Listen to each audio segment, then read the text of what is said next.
انا طبعا مبسوط بصراحه كاهلاوي، يعني ان الزمالك يخسر في يوم وانت بعدها تغلب بيراميدز 3-0 بصرف النظر الثلاث اجوان دول جم ازاي. وده كان غلبت، يعني الثاني يخسر ينزل 3 نقط وانت تغلب الثالث وينزل 3 نقط، فانت خلاص ركبت ودلدلت. الواحد طبعا مبسوط بصراحه كاهلاوي. طبعا انا قبل ما اتكلم على يعني رايي بس في اللي بيحصل، انا في واحد صعبان عليا والله بجد في الحوار ده، الحكم. انتوا متخيلين الراجل ده يا جماعه؟ يعني تقريبا اخر ماتش حكمه كان في ميسي ومبابي في الملعب، ودخل شاف يعني البكابورت اللي هو نزل، المرحاض اللي نزل فيه ده، عشان يوريك وحياة ربنا فعلا الرجاله بتشقى قد ايه ان الراجل ده يضطر ينزل يتفرج على يعني دي غالبا رياضه تانية. الراجل قال لك دي مش ممكن تكون قدم زي اللي انا بحكمها هناك، مستحيل مستحيل. الاهلي الواحد يفرح بايه؟ ما هو برضو انا فرحان بنقط، لكن الفرقه لا.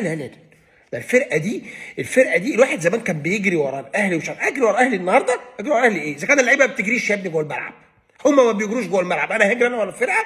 لو الماتش معمول الاستاد في الدور اللي تحتيه مش هنزل اتفرج على الماتش في الاستاد، هقعد هنا وانا بشرب قهوه كده ولابس الشورت على الكنبه. لعب خرا اهلي ولا زمالك ولا كله، عشان بس ما حدش يقول مش عارفه ايه حاجه. بص، احنا عشان نعمل كذا حاجه كده سريعه، عايزين نعمل متحف كده سريع في اوضه للناس اللي هي لعبت، بنسميها ماتش العمر وما لعبتش غيره تاني خالص وعاشوا عليه وما لعبوش كوره لا قبليه ولا بعديه. ده هنحط فيه خالد بيبو عشان هو ماتش 6-1، وبصراحه برده ماتش الفاينل بتاع افريقيا اللي جابه برده جاب فيه هاتريك، وجنبيه محمد مجدي قفشه. دي كده اوضه. وبعدين هنعمل اوضه تانية فيها لعيبه الموسم الواحد، هنحط فيها محمد شريف. وبعدين في ناس بقى هنحطها في اوضه عشان نتكلم معاهم ونفهم انتوا ليه كده. يعني زي مثلا حسين الشحات، انت هترقص يا حبيبي لحد امتى يا بابا؟ عايز ترقص لحد امتى يا حبيبي؟ قول لي يا بابا حبيبي، ونتكلم معاه كده وتحطه على شازلونج وتفهم. انت عارف يا حبيبي ان الجون ده احنا بنشوط فيه وما بتخبط في الشبكه هوب احنا بناخد بيتحسب لنا جول؟ انت طب ليه يا حبيبي لو انت فاهم كده؟ ليه لا؟ ليه يا بابا؟ وليه كده؟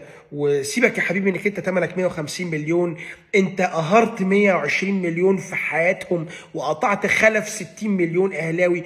قول لميتين ابونا ليه كده يا حبيبي؟ ليه يا حبيبي كده؟ عشان احنا كفرنا باللي انت بتعمله ده. وبعدين بص، والله العظيم بجد لما بشوف اسعار اللعيبه اللي بتتباع دي النهارده، الاهلي بيشتري مين وبكام والزمالك والله عايزين تعملوا فلوس بجد بقى. سيبكم بقى من اللي قلته طبعا الفيديوهات اللي فاتت دي، لا انت تروح تاخد لعيب يكون واد كده متوسط، بس يكون بيلعب، اهم حاجه يكون بيلعب في سموحه عشان هو ده النادي الاساسي اللي بقول لك عليه ينفع معاه. بس الفكره دي يكون واد ما عندوش وكيل، وتروح تقول له انا وكيلك، انا الايجنت بتاعك. وتروح للاهلي تقول له ان الزمالك بيتكلم على الواد ب5 مليون، وتروح للزمالك تقول له الاهلي بيتكلم على الواد ب7 مليون. الزمالك هيديك عرض 9، هترجع للاهلي تقول له الزمالك على 9، هيجي الاهلي يعلى 10، الزمالك هيعلى ب11، بس الزمالك هيقسط ومش هيدفع، الاهلي عارض 10 وهيدفع، فتخلص الواد ب10، هتاخد انت 5% 500000 وايه وخلصت. لا خلصت هنا، لا ليه بقى؟ لان الواد بيجي زي كل لعيب الاهلي بيجيبوا من الانديه دي، عشان الاهلي جابه عشان ما يروحش الزمالك. بيعمل ايه؟ هيقعد مع الاهلي موسم ونص، وبعدين هيروح اعاره نص موسم لسموحه، وبعدين سموحه هيشتريه شراء نهائي ب3 مليون، انت تاخد 5% 150,000. هيروح لاعب موسم كويس مع سموحه يحلى تاني في عين الاهلي، فالاهلي يخاف يقول لك لحسن بعد ما حلو يروح الزمالك، وتدور التدويره دي تاني. هتاخد الواد من سن 22 لسن 33 34 سنه، ممكن تعمل من الواد يتباع رايح راجع كده من الاهلي لسموحه والزمالك لسموحه، هوب الدايره دي كده فيها مثلا بتاع 50 60 مليون، انت ليك فيهم 5%، 2 3 مليون جنيه. هتعمل كده في 10 لعيبه، عملت 30 مليون وانت قاعد في مكانك. ولا الواد على فكره حتى لعب، يعني لا الواد لعب عدل، ولا لعب عدل في سموحه، ولا لعب في الاهلي عدل، ولا لعب في كل اللي حصل ان كله خايف بس ان التاني يشتريه، وانت بتكسب والواد بيكسب، والواد زي الخرا وانت وكيل زي الخرا. فاهمني؟ ده البكابورت الدوري المصري. انا بقول لك ازاي تدخل فيه وتكسب اهو. انا بقى ما تقوليش دي كمان فكره وحشه بقى.